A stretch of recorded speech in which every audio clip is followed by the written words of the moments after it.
मी पहिलेच हे क्लिअर करते की मी तुमची फार रिस्पेक्ट करते, कारण तुम्हीच आहात ज्यांच्या भरोशावरती मी इथे आहे. माझं तुम्हाला दुखावण्याचा किंवा काही हेतू नाही, पण मला एक गोष्ट बोलायची. भरपूर लोकांकडून मला हे ऐकण्यात येतं की ही बाहेरच्या गोष्टी बोलते. मला आठवत नाहीये मी काय बोलले, माझ्या गाडीचा नंबर, माझा ड्रायव्हर, माझ्या गाडीचा कलर किंवा काय मी बाहेरचं असं बोलले मला माहित नाही. पण जर सगळ्यांना ऐकायचंच आहे तर मला एक गोष्ट खूप अधोरेखित करून हे सांगायची आहे की मी बाहेर सरकार म्हणून वावरते आणि हातात तलवार ठेवते.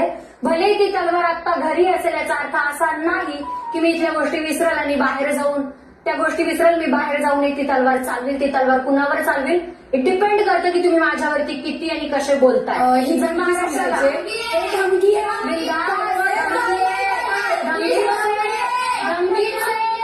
धमकीचे